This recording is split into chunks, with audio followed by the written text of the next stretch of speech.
Do ask questions as I work. I'm quite happy to, but remember I'm deaf.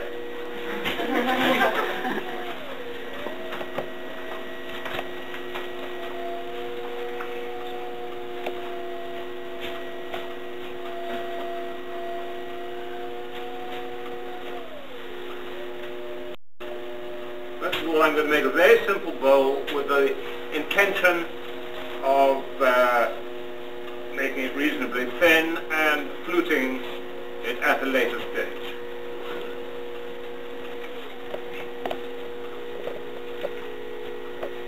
Now, I mentioned about the clay being water absorbent. I've developed the technique of throwing with a sponge, which is a tapered end sponge, in my right hand, so that I'm constantly feeding the surface with a minimum amount of water as a lubricant. If I don't, it's all too easy, especially when it's thin, to find that the clay dries suddenly, catches on your dry finger and wrenches itself slightly off center. By having a thin piece of sponge, I can feel the pot. You see, pot it here through the sponge, which I couldn't do if it was a great thick wad of sponge. You see, you can't really feel, you haven't got sensibility left. So you do need something tapered like that, which feeds the water to the clay surface, but allows you to feel through the sponge to the clay and its wall thickness.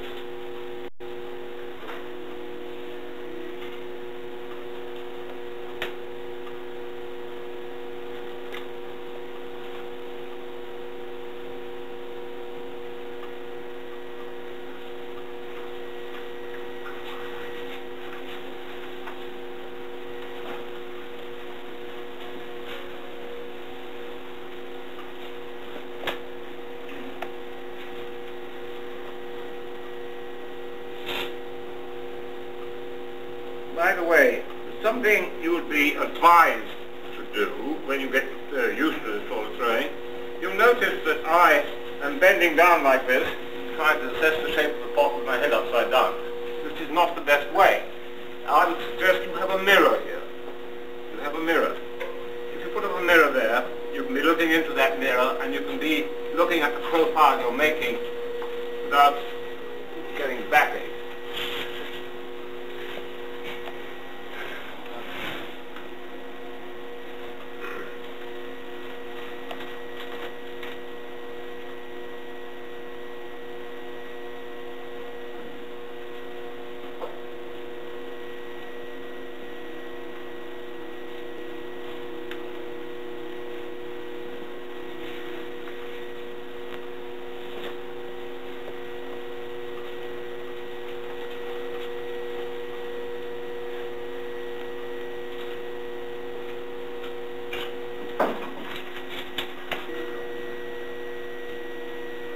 This is going to be a fluted bowl, and if you look at the bowl at the moment, there's certain ridges on it, ribbing as we call it.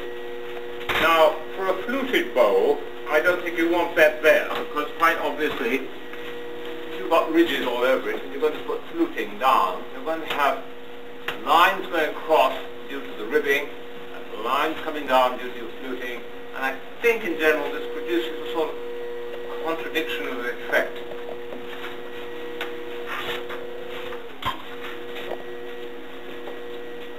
I generally rub out that fluting at this stage. And again, if I haven't succeeded in rubbing it out completely at this stage, I turn it on.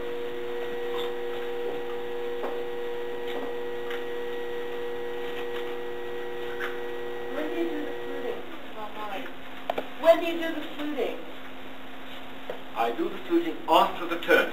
Now this is coming off the wheel in a minute.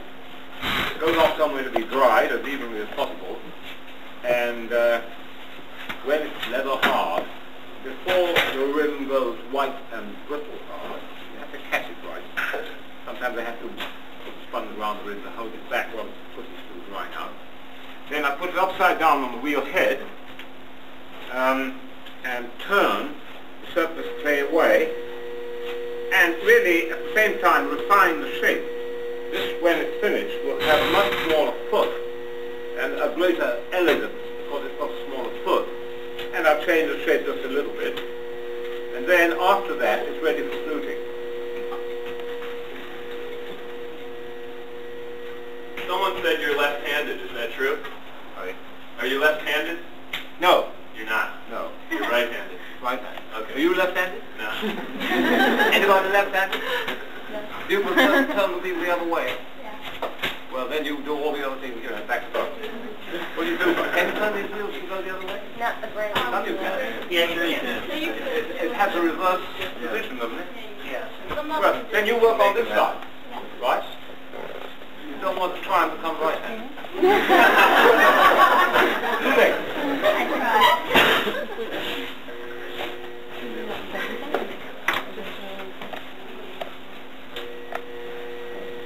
Now, I left that with the foot that thick in the middle. I want it to have a fairly deep foot. I want the bowl to be elegant, small-footed, but to lift it up, raised somewhat.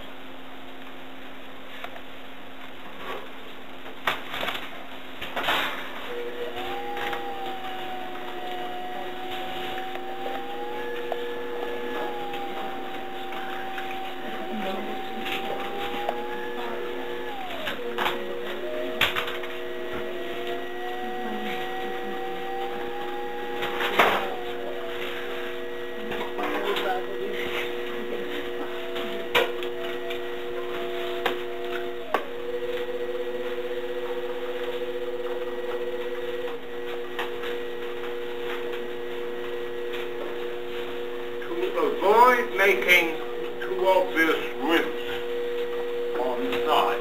Instead of using my fingertips, I think most people when they're bringing clay up, and this applies to stoneware as well as to porcelain, probably using their fingertips. If you use your fingertips, you tend to leave behind, as I'm doing now, ribbing, a spiral ribbing. Now, since this is going to be, again, another fluted bowl of a slightly different shape, I don't want it, I change the fingertips of the right hand to that. So that I'm using the side of my finger. It doesn't leave, ribs. Sometimes it's a bit of a nuisance to turn out those ribs at the turning stage and make a piece hard stage.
explain what makes a very functional spout while you're doing it? This is the spout. Can you explain what makes a very functional spout? Did it? Yes. Functional spout? Can you tell us what you do to make it very functional? Make it really horrible. Why does it work well and how do you do it? The spout. Yeah, how do you make it pour well? Yeah. Well, Doesn't drip. I have to confess, I don't guarantee all my teapot pour perfectly.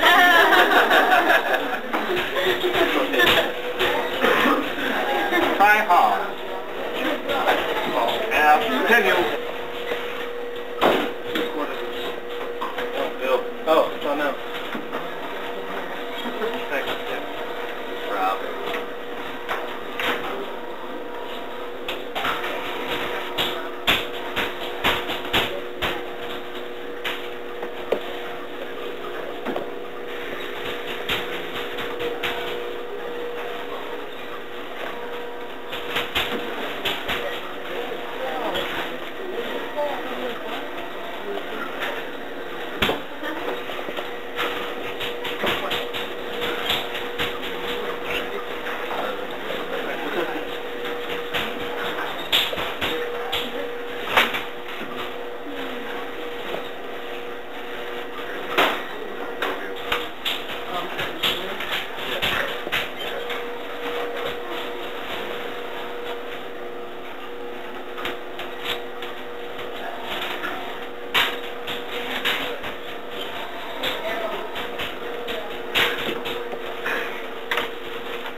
Do you ever turn the tips of your spouts?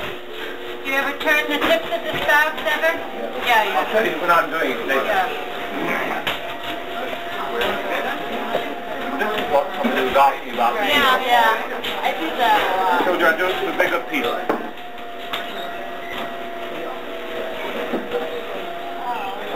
Do you think it tires the clay when it's porcelain doing that? One minute. Yeah, it's good. Yeah, I think it's hard. You are. Do you always use... This is a nice wheel, good control, but I like one that you really absolute control with the foot pedal.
No, very, very sloppy.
David, what's that tool called?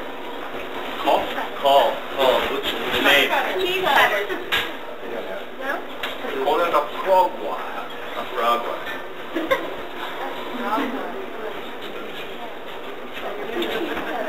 You made it? No problem. That's good.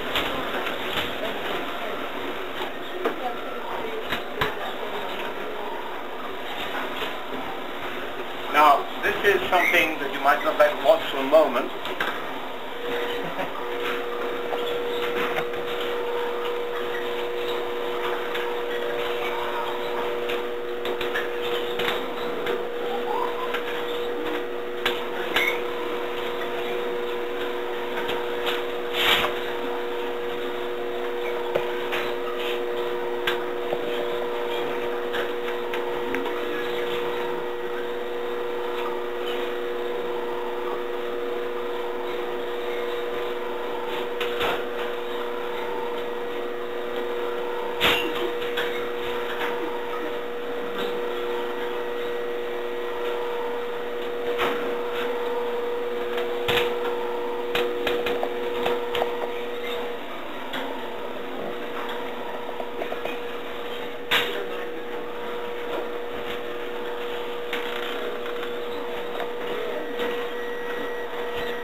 do I lift that off the wheel? Or do I take the bat off the wheel? Okay. In this case, I'll take the bat off the wheel. Because it may, I'll probably get it off all right, but probably be better leave it on that bat and then take that bat now. I've got to take all these pots and put them somewhere to dry quick. I don't know whether the lamp's down the bottom. You know where it'd be good is the kiln room. We got lamps down there. Okay. But lamps don't... Yeah. Now, this is one of my things. It's fluting. So, those of you who are interested, I have to take a watch a bit carefully. This is this tool, which is simply a hacksaw blade, broken off, and ground one way, that is, you know, a bevel that way, not ground on that side, only this side. And you do it simply by putting it on a revolving carburetor wheel. You usually have a coarse and a fine stone on such a wheel, and you just grind it to a sort of 45-degree angle. Rough. Okay? And that's it. You got good karma, that's it. Okay.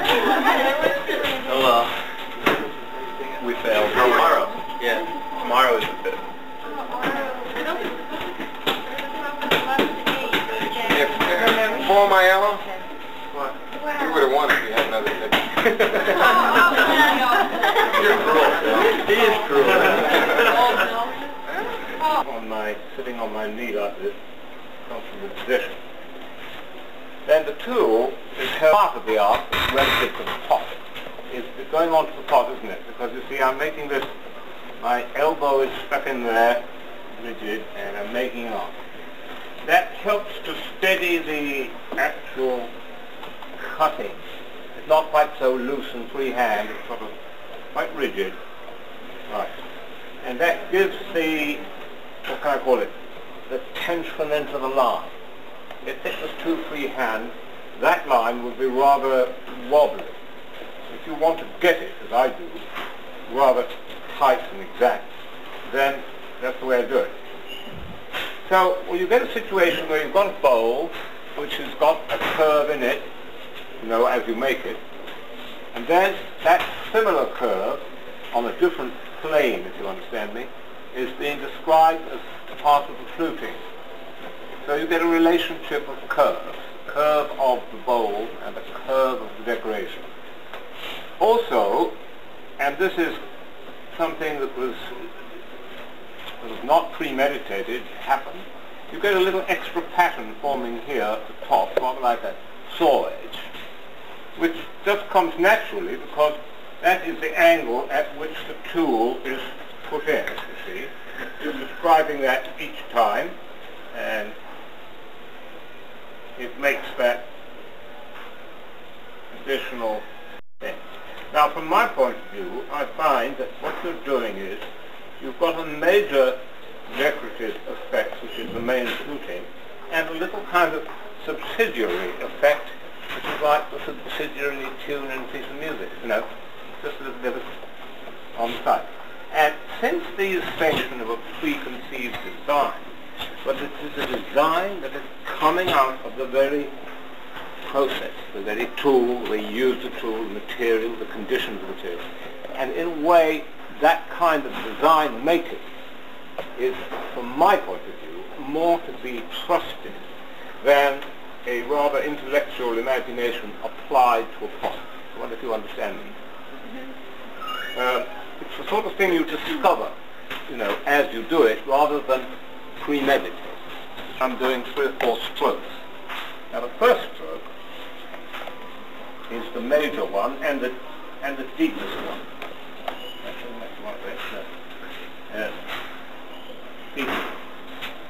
You're cutting with the vertical edge. The bevel that you ground is on the back of the movement. You see, it cuts better, that vertical. If I turn that tool round and try to do it that way, because it's beveled there, it would ride the clay rather than cut the clay.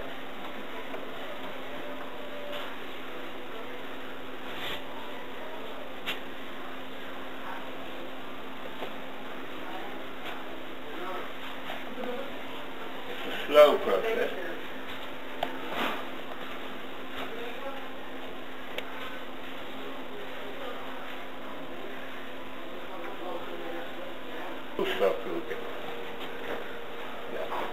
one stroke and not trying to make that come right up to that edge with those extra strokes.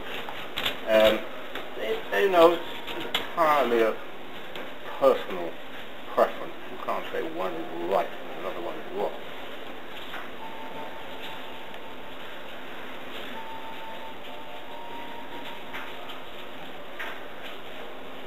Flute them slightly differently. Give an alternative method of fluting.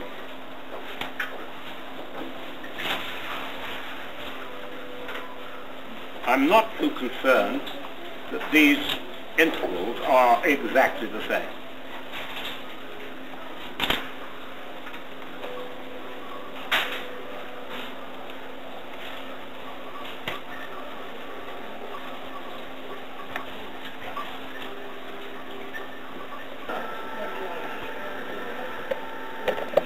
And the last thing to do is seal.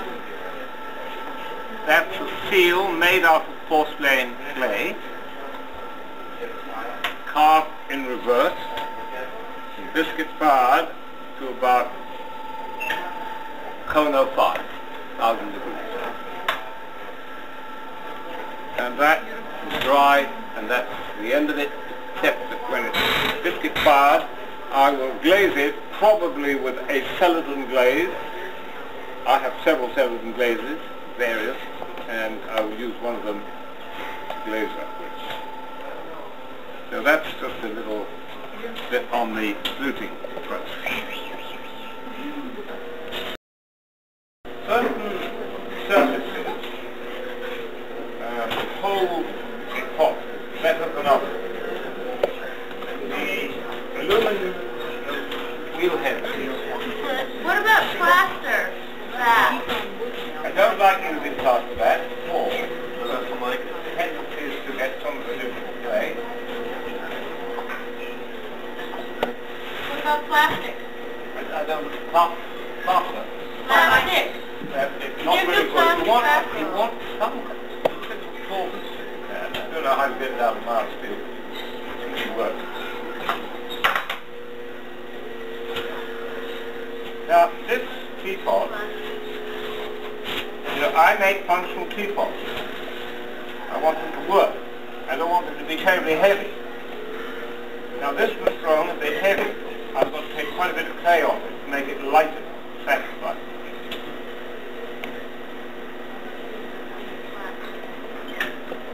It means I've got to be a little bit careful that I don't go through something.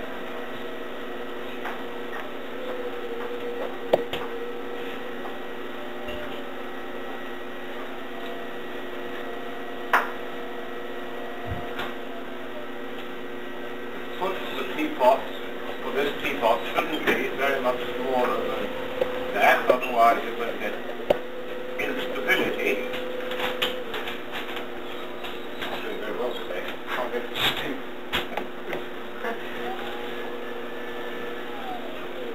Do use clay round base. See if I can do it now this time. Because as you can see, it's adhering to the surface of the wheel by quite a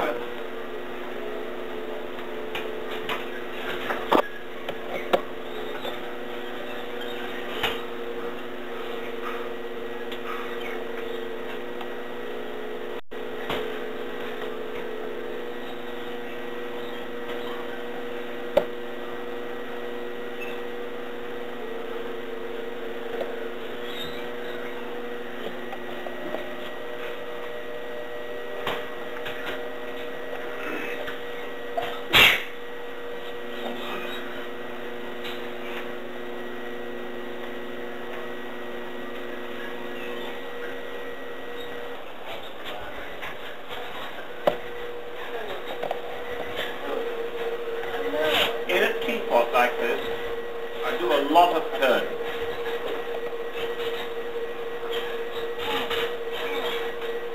Partly to get the precision on the shape, partly to make it lighter.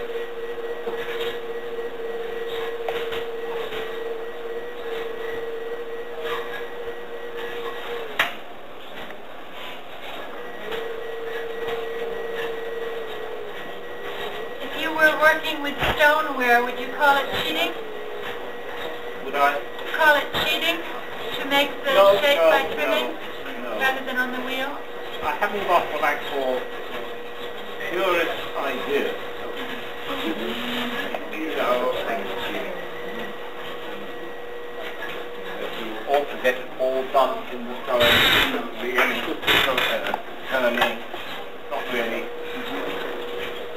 I can see why people have ideas like that. I think it's more theory than practice.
plan to put that right by the hole, or don't you care? Hole, I mean the top hole. Next to the thing. Right next. Tell you where it is.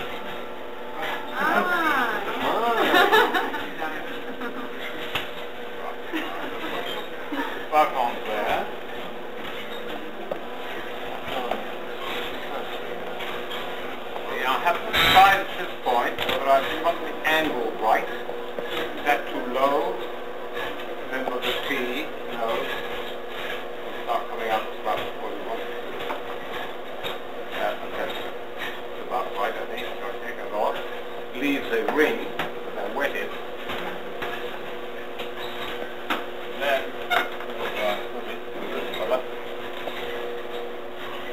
I drill the appropriate hole, depending on the kind of tea or what a tea that you drink. If you drink that kind suit, you can afford to have big holes. If you drink Darjeeling or Teapot chips or whatever it is, you probably find it makes much difference what kind of a hole you have, because it's so powdery it all goes through anyway. But mostly we do make holes.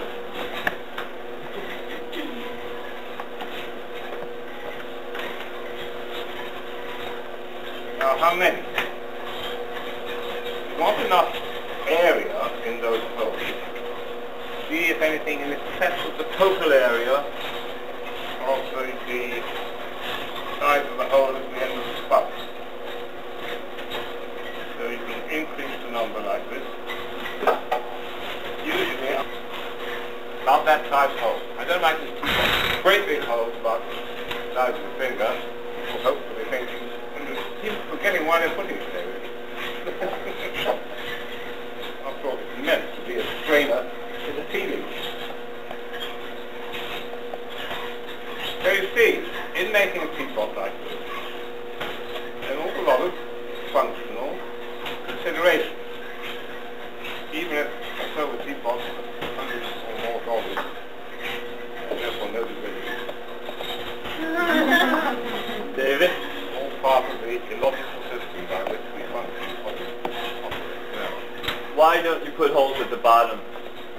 All the way to the bottom. Yes? Yeah. You tell me. Well, because it won't go anywhere. They'll be blocked. See? They'll be blocked.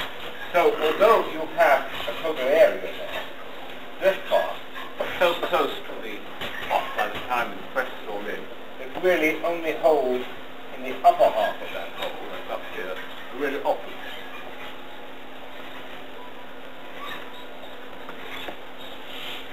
Right, now then, on to that.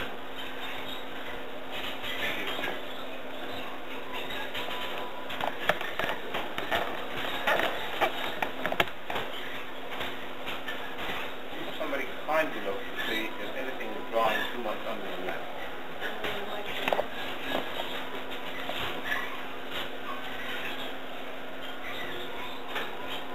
So,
anything to do with the pouring yet.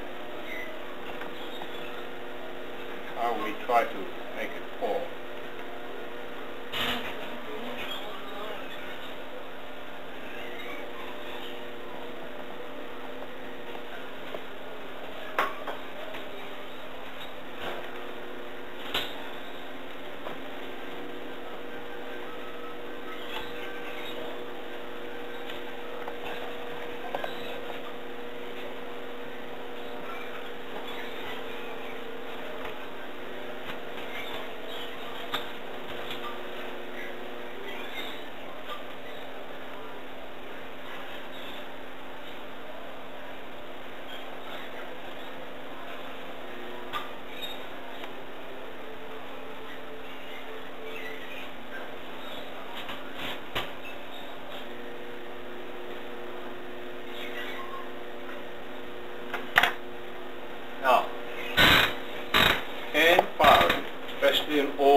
doesn't unwind.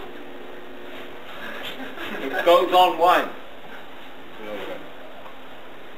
This spout was thrown revolving like this, wasn't it? With the wheel going around that way. Now I was exerting a pressure on it, which is a force, going in the opposite direction. I was exerting a pressure on the turning clay against the revolution, right? So clay is really, has been twisted like this. In that spout, the clay has been twisted that way, okay? Now you would think that in the vitrification it would go back, but it doesn't. It goes on twisting. Hence, when I cut the top of the spout, I cut it down so that in the vitrification it will come up. So it's right hand down. Okay? Now, how much? That's totally a matter of experience. The higher the temperature, the more the twist. The longer the spout, the more the twist.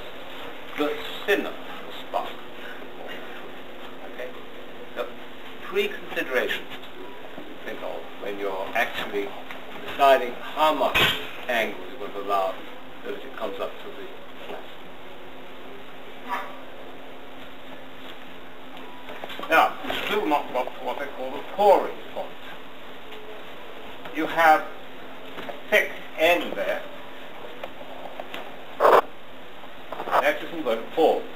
As you all know, if you pour water from the kettle, it pours perfectly well and the jet is cut off in the kettle. Not so Teapot, because this is always too thick. Now I'm cutting it away now, but how much? If I cut it away too much, I get thin end like a kettle, which is all right in metal and no good in clay. It chips. So there's a limit to the thinness that you can have at the end of the spout. But I am thinning it down now to what I think is a safe limit and getting nearer a point where it will pour. But the most important thing is really what I do to the end of the spout.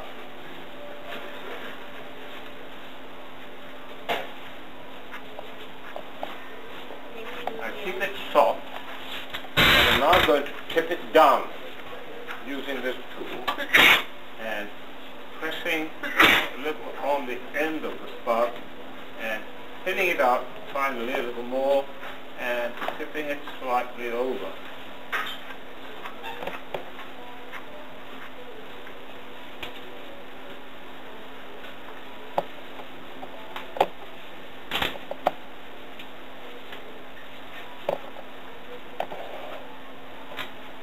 See? Now, in theory, that should pour. Depends, it would be on what thickness of glaze remains on the end of that spout. Now, visually, that spout is okay by me, but if that had had to be tipped over a lot more, I wouldn't have liked it. I would have found it visually objectionable. Okay? So that's as much as I do to the spout.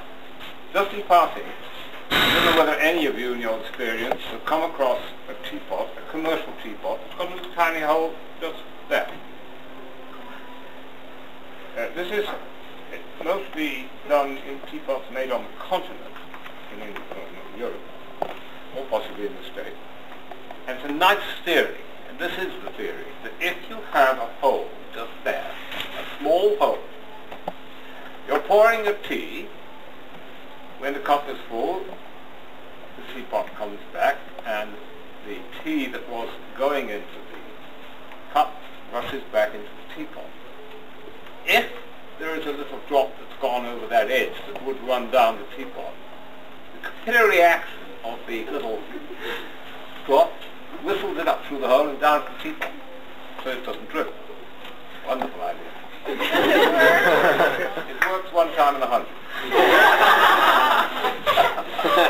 And less than one time in 100 if it's made by a hand potter. I think it really is one of these things that probably only works under conditions of precision exercised by industry, you know. But I have seen teapots like this. I haven't come across very many that really seem to work. And of course, with all spouts, whatever you do, if you give it a chip on the end, it won't fall anyway. Teapot's not quite finished. I have to put two lugs, one there, and it's going to have a cane handle between those. So I'm going to just make those lugs, which are, I told you at home I would make them in a press mold. But here I'm going to model it. The shape about the approximate amount of grey.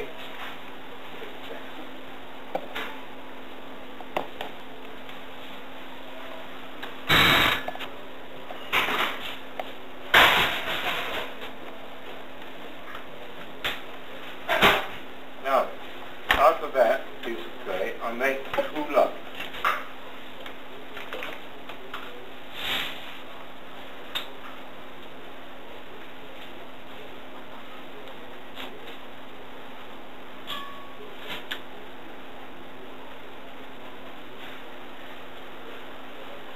Note they're cut at an angle to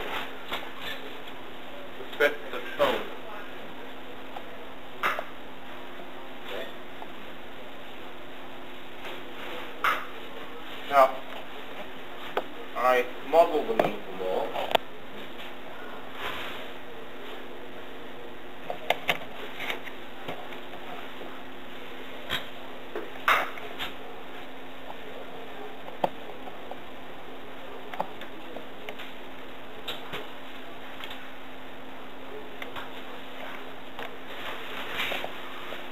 Modeled on, very carefully sealed on at the points of join.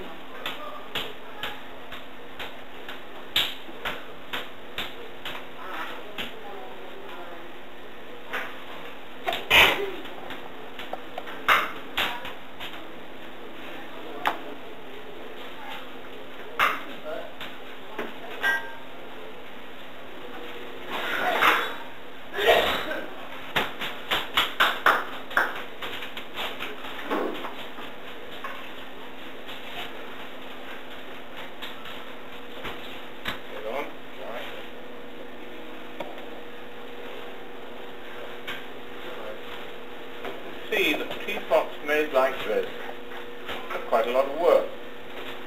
You know, just not a bits which you put together. But these teapots, despite what Bill was telling us this morning, that you could get $100 or $200, and it is a functional thing at the end of the day, and functional pots do not command prices equivalent to non-functional pots. Anything that's decorative in the license of equity, you get a better price than anything that's practical. Anything to do with the kitchen or the dining table drops the price. Anything that goes into the special alcove in the sitting room or whatever, or the table beside the bed, flowers or whatever, that will command a higher price. That might make a difference to the kind of pot you decide to make for production. Do you think of the people who will be using the pots when you make them? Do I think of the people? Who might be buying the pots? No. Not unless they are, if you give me an order for that teapot, and we've had a conversation about nice things about the teapot, then I would remember that, hopefully, when I got home to make the teapot, and would remember, you know, like certain aspects of it.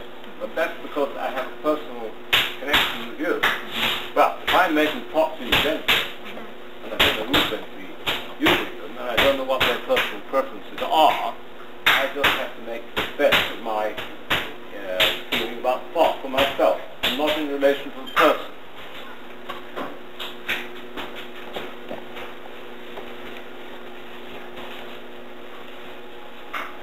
Oh, that's the sort of thing I'm thinking about. could say that this is the form, which is a roundish form, but it's articulated by angles, angles, angles, angles. All right? A number of angles go into the form conception and hold the whole thing together in sort of unity, integration. So that's a kind of simple thing. Not at all. A little bit thick, so you add a little water.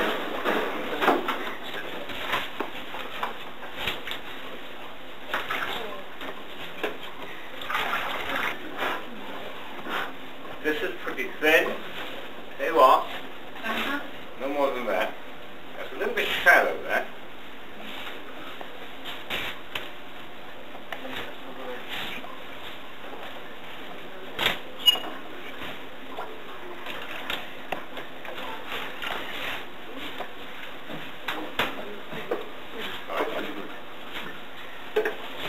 Okay.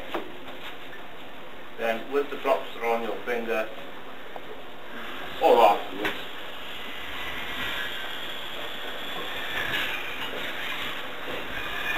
that will dry a little more slowly than the other one, because the clay is thinner, the porosity is less, and it may take just a little longer to dry.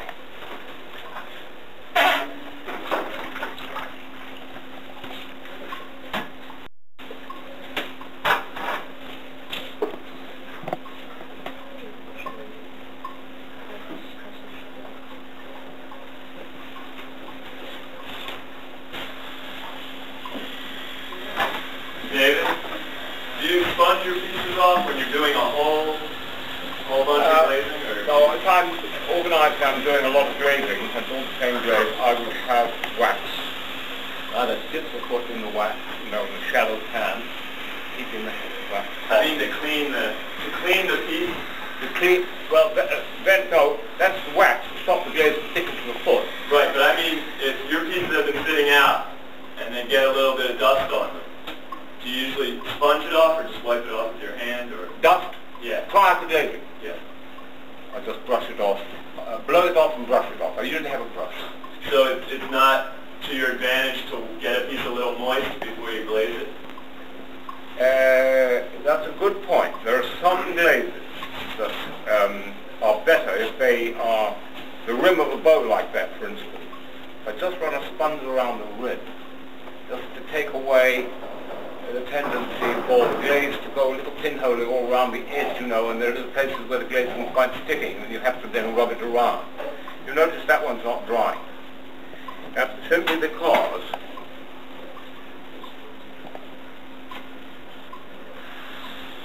it's thin. Now, if we put that on the kiln now, I think, let's get it up.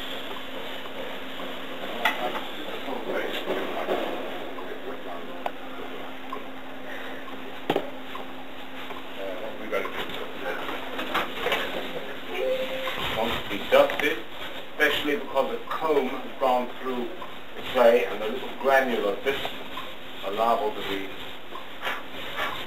there.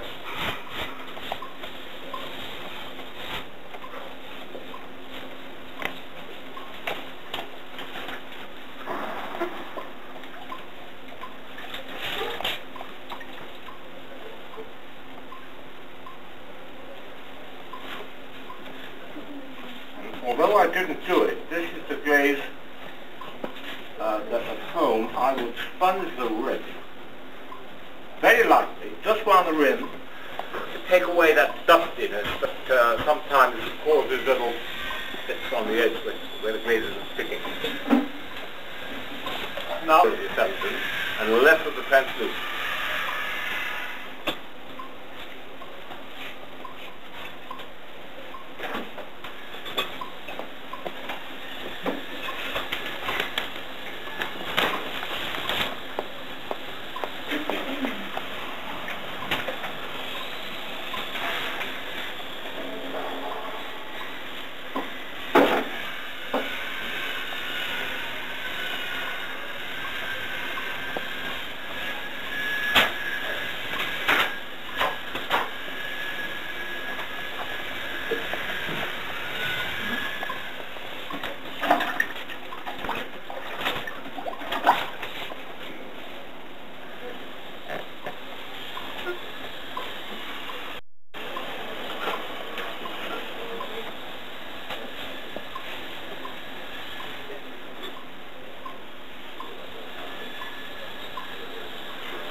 you're wondering about the hose, you know, I put a lot of hose through there. Now, I do one of two things. I either wax it, just that area with wax. But mostly, I glaze it and then put the hose out with a little piece of wire that's about the right diameter of the hose. Push it all glaze out. That's what I do.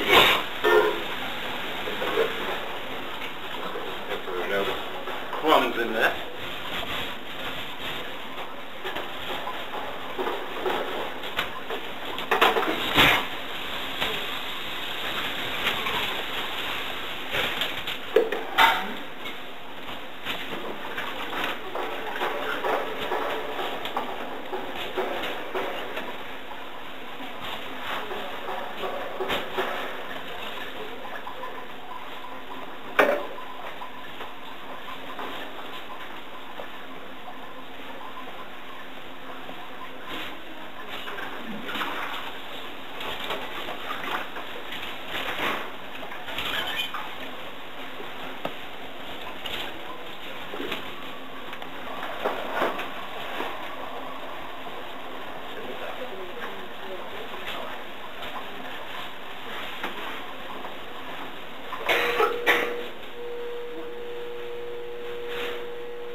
It used to occur within a mile of where I live. The built housing estate over the Cape, and I can't get it. Now, it's a 50-50 mixture, and this gives you a red glaze, a tomato red at cone 9, and an orange red at cone 10 or cone 10 plus. And you'll find it on some of these photographs. Now, I can't do that today, so I'm going to substitute the iron for or that part of the decoration that I normally do with red glaze. The red glaze is applied to a slip trim, so it stands out rather like icing a cake, you know, as a dot. No good putting it on with a brush, it's too thick. You want the density that comes from the thickness of application of the slip trim. Right?